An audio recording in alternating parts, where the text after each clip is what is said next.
말씀을 제가 보는데, 지난주 초에 제가 사랑하고 존경하는 한 목사님이 건축을 하셨어요. 정말 그 어려운 코로나 기간에 너무너무 힘들게 하셨어요. 그런데 너무 이 건축 큰 어떤 공간마다 목회의 마음을 담아 놓으셔가지고 많은 목사님들이 탐방을 가는 그 교회가 됐어요. 근데 이제 또 리모델링하고 이런 부분을 앞두고 있는 어느 목사님께서 이제 저하고 좀 가까운 걸 알고, 목사님이 좀 나랑 동행해 주면 자기가 훨씬 수월하고 편안하겠다고, 그래서 그리고 갔습니다. 갔는데 저 맨 이제 뒤쪽에 그 예배당 본당은요, 이렇게 문이 옆으로 이렇게 쫙 큰 문이 열렸다 이렇게 또 닫혔다 하는 구조로 되어 있는데요, 그 큰 문이 그냥 한 사람이 밀면 밀려갈 정도로 이렇게 참 대단해요, 보고 있으면. 그런데 구석에 있어서 제가 몰랐거든요. 문을 한번 닫아봤더니 그 문이 가운데로 딱 오는데 문 한 가운데가 하얀색인데 그게 글씨가 새겨져 있는 거예요. 안으로 파져가지고 거기에 뭐라고 써져 있느냐면, 주 안에 있는 나에게 딴 근심이 있으랴, 우리 딱 써져 있더라고. 그런데 오늘 찬양 때 딱 첫 바디를 보니까 주 안에 있는 나에게, 정말 그 예배당에 온 모든 성도들이 정말 그 성경 말씀과 같은 한 구절의 그 찬양의 가사를 보면서 주 안에 있는 우리에게도 딴 근심이 없다라고 고백하는 이 시간이 되기를 바랍니다. 정말 제 마음에 그 마음이 동의가 됐어요. 우리 성도들이 정말 평강교회 예배당에 와서 함께 예배드리는 그 순간만큼은 하나님 앞에 모든 근심을 내려놓고 예배할 뿐만 아니라, 이 예배당 문을 나서서 우리가 세상을 향해 나아갈 때는 모든 근심은 다 내려놓고 주님을 사랑하는 마음, 또 주님이 우리에게 주신 은혜로 가득 채워서 가면 좋겠다. 여러분, 이제부터 우리 그렇게 하십시다. 주 안에 있는 나에게 딴 근심은 없습니다. 이렇게 옆에 인사 한번 하세요.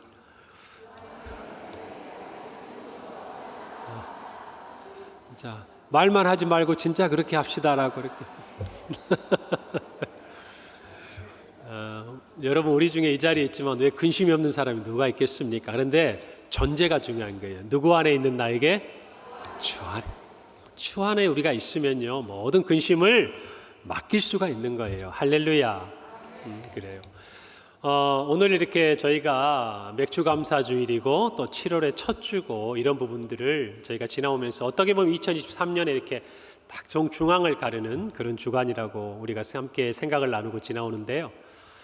지난 주간에 제가 화요일 날 화요 여성 기도회 이제 종강 모임에 설교를 하러 갔습니다. 개강할 때도 갔고, 그래서 그 화요 여성 기도회 보니까요, 참 너무나 행복해 하세요. 오셔가지고 다들 기도하고 서로를 위해 기도해 주시고 교회를 위해 기도하시고, 또 저와 우리 부족하지만 저와 또 우리 모든 당회원들과 우리 교회 부교육자들 또 지도자들을 위해서 기도해 주시고, 또 끝난 다음에는 서로 돌아가면서 좋은 일 있으면 또 섬기고 베풀고 하면서 음식도 만들어서 나누어 드시고, 저도 가끔씩 가서 화요일날 점심때 먹는데 주일만큼이나 맛있어요, 진짜. 그런데 이제 종강을 하는 게 벌써. 그래서 제가 가서 보는데 뭔지 모르게 제 마음이 되게, 화요일마다 우리 교회가 함께 모여서 기도해 주시고 이 기도의 힘을 입어서 정말 한 주 한 주가, 제가 지난주에 그랬죠, 한 주 한 주 고비고비 넘어가는 것이 제 마음에는 늘 뭔가 이렇게 아슬아슬한 게 있다고.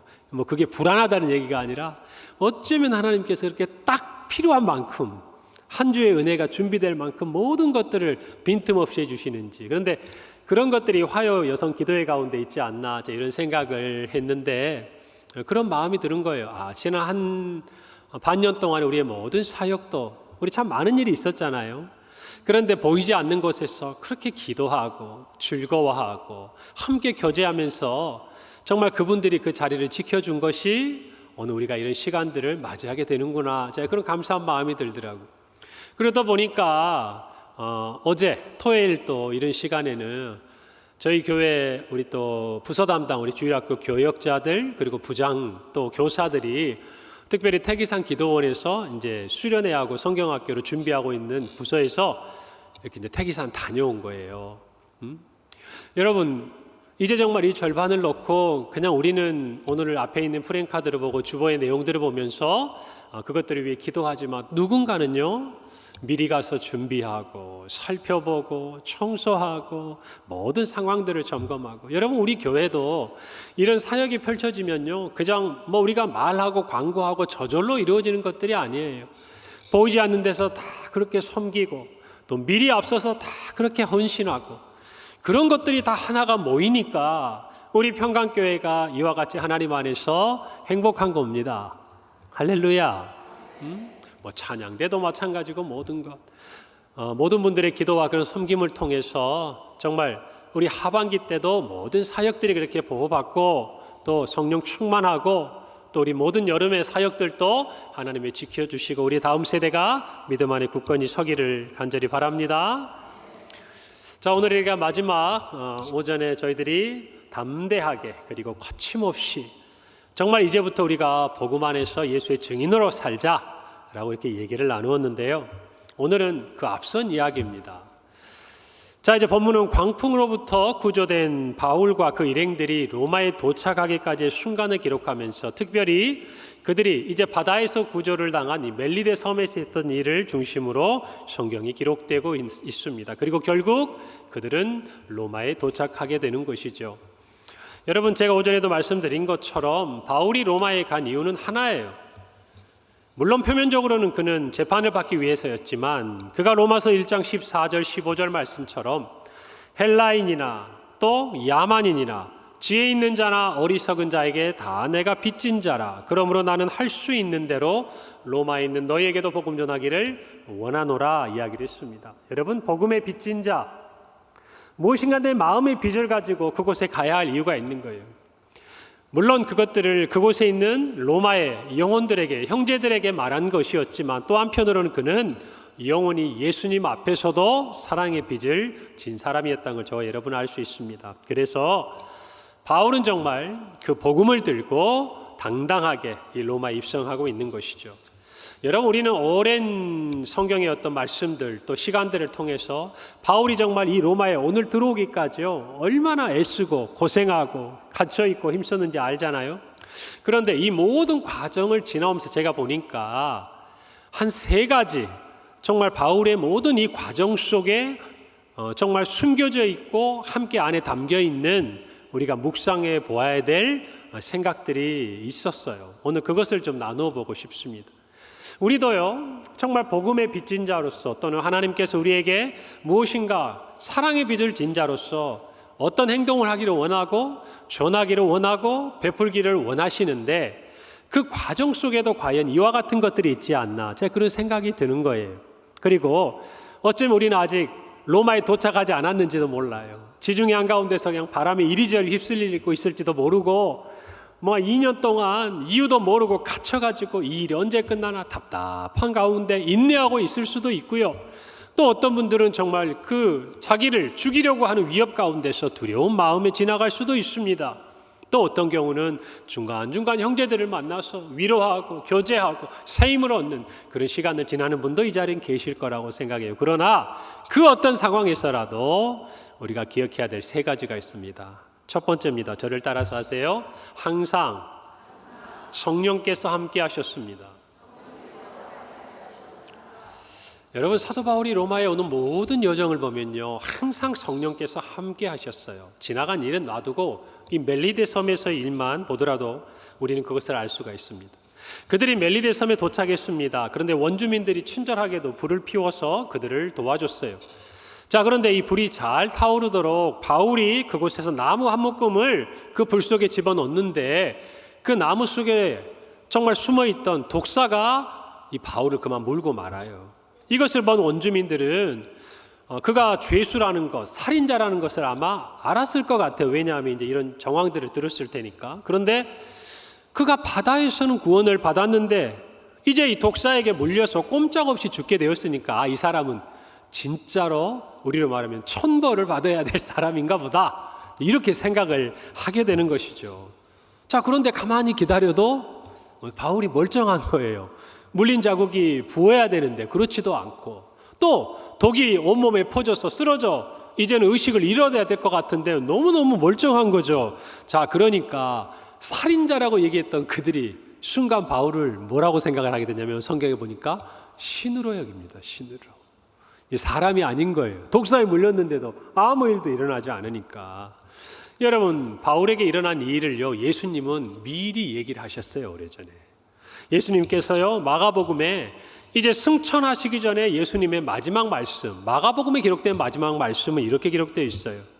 마가복음 16장 17절부터 18절인데요. 믿는 자들에게는 이런 표적이 따르리니 곧 그들이 내 이름으로 귀신을 쫓아내며 새 방언을 말하며 뱀을 집어올리며 무슨 독을 마실지라도 해를 받지 아니하며 병든 사람에게 손을 얹은즉 나으리라 하시더라.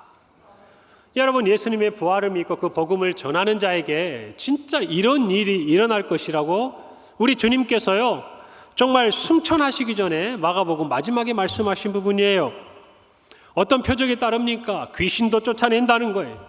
새 방언도 이야기. 우리 이거 지금 다 기억해야 돼요. 사도행전에서 이런 일이 일어났잖아요. 그리고 오늘 이 본문에서 뱀을 집어 올려도 물려도 죽지 않는다는, 해를 당하지 않는다는 거예요. 무슨 독을 마셔도 정말 해를 당하지 않고 죽음에 이르지 않는다는 거예요. 더 나아가서 병든 사람에게 손을 얹은즉 나으리라고 하는 거예요. 여러분, 이게 무슨 역사입니까? 누구의 역사입니까? 성령의 역사죠. 바울을 통해 일어나는 성령의 역사라는 것을 우리는 알아야 됩니다. 여러분, 우리는 신앙의 지경을 좀 넓혀야 돼요. 어떤 분들은요, 그냥 그 말씀, 이 말씀 안에 있는 부분들 그것만 붙들고 신앙생활 하신 분들이 있어요. 물론 그게 가장 안전하고 건강하다고 제가 말씀드렸죠. 자, 그러나 우리는 또 한편으로 어떤 부분을 마음속에 받아야 되냐면 성령의 일하시는 부분을 마음을 열어야 돼요. 여러분, 성령이 역사하시면 병든 자가 치유받을 수 있습니까? 없습니까? 별로 받고 싶지 않으신가 봐요. 치유받을 수 있습니까? 없습니까? 성령께서 역사하시면 여러분, 우리의 상식으로는 도무지 이해할 수 없는 일들이 일어날 수 있다는 것을 저와 여러분은 믿으셔야 되는 거예요. 성령이 역사하시면 오늘 사도행전에 기록된 모든 이야기가 저와 여러분 그리고 평강교회의 이야기가 되어야 할 줄로 믿어야 하는 것이에요. 여러분, 어제 우리 기련민 안수 집사님 장례를 다녀오는데 이제 오래 우리 교회를 섬기셨던 우리 성도님들과 함께 오는 길에서 이런저런 얘기를 하다가 우리 이주영 목사님에 대한 이야기가 다시 한번 그분들이 하시는 걸 제가 뒤에서 들었습니다. 여러분, 송구영신 예배 때 정말 안수 기도를 하시고 그냥 쓰러질 듯이 그 간경화로 이제 더 이상 희망이 없다고 이야기하는 그때에 정말 꿈결 속에서 천사가 정말 그 연탄 부지깽이 같은 걸 들고 와서 정말 그 부분을 정말 찌르는 듯한 그 뜨거움을 맛본 다음에 여러분, 이주영 목사님이 어떻게 되셨습니까? 전화 안 받는데요. 그랬더니 여러분, 그런데 우리 35년사를 보시고 그 이후에 이주영 목사님이 몇 세를 사시고 어떤 일을 하셨는지 여러분들 증인 아닙니까? 그렇잖아요. 누가 하신 일입니까? 성령이 하신 일이에요. 그러면 목사님이 믿으시는 성령님과 우리가 믿는 성령님이 다른 분입니까? 동일한 분입니까? 동일한 분입니다. 그러면 그 역사가 우리 안에 일어날 수 있습니까? 없습니까? 있습니다. 아멘. 다만 성령님께서 우리 안에 아직 안 해주신 것 뿐이에요. 여러분, 우리 모두가 좀 마음의 신앙의 지평을 넓혔으면 좋겠습니다. 내가 가지고 있는 것만이 전부라고 생각하면 안 돼요. 어떤 사람은 또 성령의 그런 신유의 역사나 이적만을 붙들고 그것이 전부인 것처럼 생각하는 분들이 있어요. 여러분, 우리 평강교회는 그러지 않기를 바랍니다. 그럼요. 그 모든 것 안에 하나님의 말씀과 하나님의 능력이 나타나 있는 것이에요. 오늘 여러분, 복음을 전하는 이 바울의 모습을 보세요.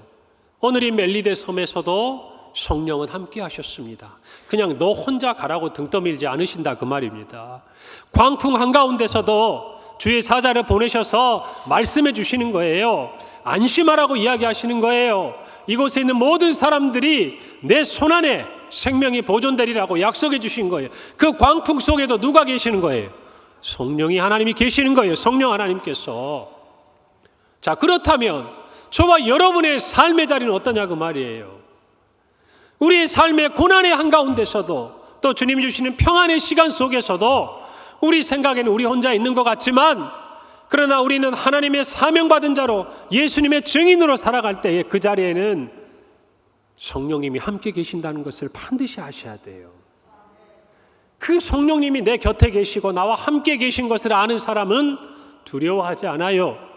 놀라지 않습니다. 낙심하지 않습니다. 왜요? 우리가 풍랑이는 바다를 지나도 그 배 안에 누가 계시기 때문이에요. 우리 주님이 계시기 때문이에요. 예수님이 말씀하셨잖아요. 갈릴리 호수를 지나갈 때 주님, 우리가 죽게 되었습니다. 예수님을 깨울 때 뭐라고 하셨어요? 믿음이 적은 자들아, 어찌하여 두려워하느냐고 말씀하셨어요. 여러분, 예수님께서 우리의 배 안에 계시고 우리 오늘의 인생의 삶의 자리에 계신다면, 여러분, 우리가 그것들을 바라보는 눈이, 마음이, 생각이 달라지게 돼 있어요. 왜요? 누구와 함께 지금 그 길을 가고 있기 때문입니다. 그럼요. 주님과 함께 가고 있고 성령께서 우리와 함께 계신다는 것이 우리 안에 믿어지기 때문에 그런 거예요. 여러분, 그러니 이 바울의 담대함, 이 바울의 능력, 바울을 통해 나타난 이 역사, 바울뿐만 아니라 베드로와 또 사도들과 모든 사람들을 통해서, 심지어 우리가 성경에 보듯이 스데반도 어떻습니까? 성령이 충만하여 병자를 낫게 하지 않았습니까? 여러분, 성령의 역사가 우리 안에 함께 하시는 거예요. 여러분, 주님 우리에게 사명을 주시고요, 그 사명을 감당하도록 우리와 함께 하시는 분입니다.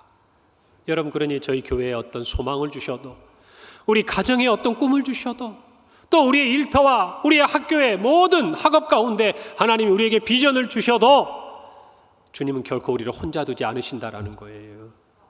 아멘입니까? 우리 평강교회가 무엇인가 주를 위해 열심을 내어도 여러분, 그 자리에 성령께서 함께 하신다는 겁니다. 그러니 성령님의 능력이 우리 안에 있음을 믿고 담대히 행하기를 바랍니다. 여러분, 멜리드 섬에 도착했을 때 오늘 성경에 보니까 가장 유력했던 버블리오라는 그 사람이 호의를 베풀었고, 그분의 부친이 열병과 이질에 앓아서 고통 가운데 있다고 그랬습니다. 여러분, 그곳에 들어가 바울이 기도하고 안수한 즉 나았다고 그랬어요. 여러분, 우리는 이 기적들을 보면서 성령께서 우리 안에 함께 하시면서 나타나는 이와 같은 일들이 우리 안에 일어나기를 여러분 간절히 소망해야 됩니다. 여러분, 기도할 때요, 우리도 인간적인 마음이 있어요. 알아요. 우리도 세상을 살 만큼 살아본 분들이 여기 계시잖아요. 아플 만큼 아파본 분들이 계시잖아요. 기도 제목들 보면 이제 더 이상 어렵겠다, 솔직히 그런 마음 드시는 분들이 있잖아요. 그런 마음 있잖아요. 여러분, 그러나 그것은 어디까지나 우리의 인간적인 마음이라는 것을 우리가 알아야 돼요. 우리가 해야 될 기도, 우리가 해야 될 주님께 간구는 내가 할 수 있는 영역이 아니라 성령이 행하도록 하시는 일을 위해 기도해야 되는 것이에요. 그 기도 가운데 하나님이 주시면 감사함으로 받고, 설령 우리에게 더 기다리라고 하시고, 바울처럼 정말 우리의 뜻대로 하나님이 응답하시지 않더라도 그것이 하나님의 은혜라는 것을 내가 깨닫는 것이 아니에요. 성령께서 우리로 깨닫게 하시는 것이에요. 억지로 여러분들이 이해하려고 하지 말아요. 억지로 여러분들이 받아들이려고 하지 말고, 억지로 여러분들 마음속에 납득하려고 하지 말고, 성령께서 여러분에게 가르쳐 주시고 깨우쳐 주시고 알게 하신 것들을 붙드시라, 그 말이에요. 그것이 성령이 우리 안에 함께 하시는 그 역사를, 그 증거를 가지고 살아가는 성도들의 기도요, 간구요, 신앙인 것이에요. 오늘 이 말씀 이후에 우리 성도들의 정말 기도의 폭이 넓어지기를 바랍니다. 여러분, 저는 지금도 그래요. 기도할 때마다 여러분, 저도 얼마나 많은 환자를 받겠습니까? 안타깝게 주님 품에 가신 분도 계시고, 기적적으로 진짜 우리 앞에 나와서 증인한 분도 계세요. 저는 다 봤어요. 하나님이 하시더라고요. 우리가 조금씩 준비할 필요가 없어요. 만약 준비가 필요하면 하나님이 우리를 준비시키시더라고요. 다만 우리가 할 수 있는 건 뭐냐? 성령께서 함께 하심을 믿고 하나님의 능력 안에서 기도하는 거예요. 할렐루야. 우리 기도가 그렇게 되기를 바랍니다. 두 번째로 참 제 마음속에 생각나는 부분이 있는데 이거예요. 늘 구원받아야 될 사람이 있었어요. 여러분, 바울이 오는 모든 여정을 보세요. 그가 1차, 2차, 3차 전도여행 할 때는 그냥 말할 것도 없죠. 다 이방의 땅을 다니면서 복음을 전했으니까. 예루살렘에 왔는데요, 유대인들이 그를 죽이려 합니다. 여러분, 그들도 구원이 필요한 사람이었어요. 여러분, 재판을 받습니다. 총독 앞에 섭니다. 벨릭스, 베스도, 그리고 아그리파 왕 앞에 섭니다. 많은 공회원들 앞에 섰습니다. 그들이 재판을 하는 입장에 있는 것 같지만 냉정히 영적으로 말하면 그들 또한 구원이 필요한 사람들이었어요. 여러분, 바울이 배를 타고 로마로 항해를 시작했습니다. 그 배 안에 타고 있던 276명의 사람들 대부분은 구원이 필요한 사람들이었어요. 하나님은 왜 이렇게 힘들게 가게 하실까? 그냥 로마로 좀 가는 길로 좀 가게 하시지. 로마에 가서 열심히 하게 하면 되는데 그 고생을 하는데요. 그 고생을 하는 과정, 순간순간마다 바울을 만나야 될 사람이 있는 거예요. 바울이 전하는 복음을 듣고 구원받아야 될 사람이 있는 거예요. 하나님의 마음이 그곳에 머물러 있는 거예요. 하나님이 하나님의 사람들, 예수님의 증인들을 그곳으로 보내고 계신 거예요. 여러분, 우리가 인생을 살아가면서요, 하나님이 우리를 인도하시는 삶의 자리를 지나가면서 한번 가만히 보세요. 어렵고 힘든 자리에 내가 정말 너무나도 버티기 어려웠던 그 순간에 우리 주변에 나를 위로해 주는 사람은 없어도 내 위로가 필요한 사람들은 있어요. 아닙니까? 나에게 힘이 되어주는 사람은 찾기 어려워도 누군가가 내가 힘이 되어주기를 원하는 사람은 늘 우리 곁에 있어요. 우리가 우리 걸 보느라 발견을 못해서 그럴 때가 많아요. 그것이 필요해요. 우리가 가진 그것이 아니라 어쩌면 우리 주변을 돌아보면 내가 필요한 그것이 나만큼이나 절실하고 필요한 사람들이 있는 거예요. 영적인 세계로 보면. 우리가 세상적인 눈으로 보면 보이지 않아요. 그러나 영적인 세계의 눈을 뜨면 보이는 거예요. 그러니까 담대할 수 있는 거고, 그러니까 거침없을 수 있는 거예요. 아멘입니까? 저는 이 말씀이 참 묵상하는데 너무 마음이 다가왔어요. 여러분, 우리가 가는 그 모든 자리마다 하나님의 은혜가 필요한 사람들이 있는 법이에요. 여러분, 그 사람들이 우리 마음에 들어오면 우리가 달라지는 거예요. 우리가 변화되는 거예요. 우리가 처한 상황이 다르게 보이고요, 도리어 우리가 그들에게 위로와 구원의 은혜를 전할 수 있는 것이에요. 우리 교회가 그런 마음으로 가득한 성도들이 넘치는 교회가 될 줄 믿습니다. 여러분, 세 번째로 결국 하나님의 뜻을 이루어 가시더라고요. 여러분, 한번 지도를 제가 준비했는데 한번 봐보시겠어요? 우리 지난 시간에 보았던 로마로 가는 바울의 어떤 여정을 담은 지도예요. 여러분, 중앙부 하단에 있는 그레데 섬에서 출발해서 지중해 쪽으로 쭉 화살표가 가잖아요. 그래서 멜리데라는, 여러분이 보실 때 계속 왼쪽 끝이 되나요? 자, 그쪽에 섬의 위치에 있는 곳에 이름이 써졌습니다. 보이십니까? 그 바로 위가 어디예요? 로마예요. 아니, 여정을 한번 보세요. 오른쪽 중앙 하단부에서 여러분 왼쪽으로 화살표가 쭉 가고 있잖아요. 거기에서 로마 그 반도 아래쪽에 화살표가 잠시 멈춰 있잖아요. 그 자리가 멜리데예요. 오늘날의 몰타예요. 몰타, 지중해. 자, 그리고 나서 그 위를 보라고요. 로마가 가까워졌습니까? 멀어졌습니까?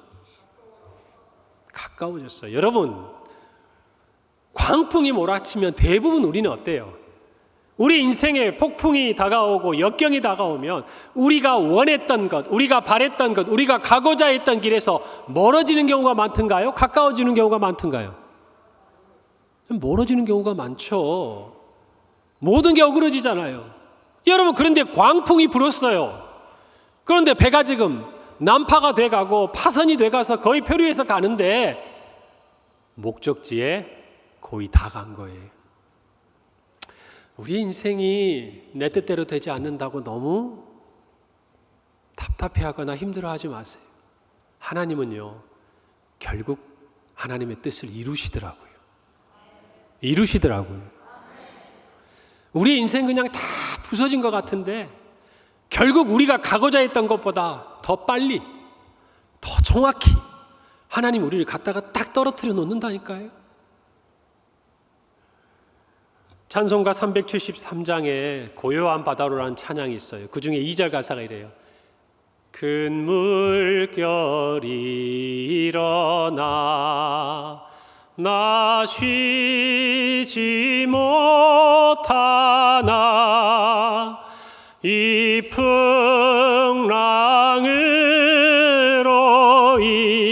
인하여 더 빨리 갑니다. 아멘. 아멘. 그래요. 나 쉬지 못해요. 그러나 이 풍랑으로 인하여 더 빨리 가는 줄 믿으시기를 바랍니다. 방향이 분명하면 하나님께서 우리를 고난 가운데서라도 더 빨리, 더 정확히, 마치 정말 이 바울이 탄 배가 멜리데 섬으로 가듯이, 또 어쩌면 하나님의 말씀에 불순종해서 떠나갔던 요나가 큰 물고기 뱃속에서 육지에 토해져서 니느웨로 가듯이 하나님은요, 우리 인생을 그렇게 이끌어 가신다 그 말이에요. 저와 여러분의 삶에도 그렇게 하실 줄 믿습니다. 그런 주님을 믿습니다. 이왕이면 어차피 갈 텐데 바울처럼 순종하고 가세요. 요나처럼 고집 부리지 말고. 아시겠어요? 우리 모든 그런 은혜가 있기를 바랍니다. 여러분, 이런 고난을 겪으면 지칠만도 할 텐데 바울을 보세요. 배에서도 사람들을 안심시키고 먹이고, 여러분 육지에 도착해서도 그 불이 꺼지지 않도록 나무를 넣다가 독사에 물리기도 하고, 남들은 쉬어도 바울은 쉬지를 못합니다. 그래도 바울은 행복합니다. 왜요? 그가 가고 있는 이 길이 하나님이 함께 하시고, 또 그곳에서 이 멜리데에서 그의 복음을 전하고 예수 그리스도를 증거해야 될 사람들을 만나게 하시고, 그리고 로마가 코앞에 있는 그곳까지 인도하신 하나님의 손길을 느끼기 때문이에요. 저와 여러분도 마찬가지. 고난 중에라도 낙심하지 마시기 바랍니다. 하나님은 정확하게 하실 일을 하시는 분이에요. 함께 하시면서 우리가 해야 될, 정말 구원받을 그 영혼들에게 예수의 증인으로 삶을 살게 하시면서 우리가 가고자 하는 목적지까지 정확하게 우리를 인도하시는 분인 줄 믿으시기 바랍니다. 그 믿음을 가지고 오늘 또 주의 은혜 아래 한 걸음 한 걸음 예수의 증인으로 나아가는 우리 모두가 되기를 간절히 바랍니다. 기도하겠습니다. 하나님, 은혜를 감사합니다. 오늘 귀한 말씀을 통해서 하나님께서는 정말 늘 우리와 함께 하시고, 또 우리 곁에 하나님의 생명의 말씀, 그 구원의 말씀이 필요한 사람들을 두사 우리로 주님의 마음에 순종하여 우리가 받은 구원을 전하게 하시며, 우리가 가고자 하는 그 자리로 정확하고 빠르게 우리를 인도하시는 분인 줄 믿습니다. 지금 우리가 어떤 자리를 항해하고 있든지, 어떤 순간을 지나고 있든지, 오늘 이 말씀대로 바울처럼 주님이 우리를 인도하심을 믿고 우리의 주어진 삶의 자리에서 주님이 우리를 가라고 하신 그 땅끝, 그곳까지 담대하게 나아가는 우리의 삶이 되게 하여 주옵소서. 감사드리고 예수님의 이름으로 기도합니다. 아멘. 지금은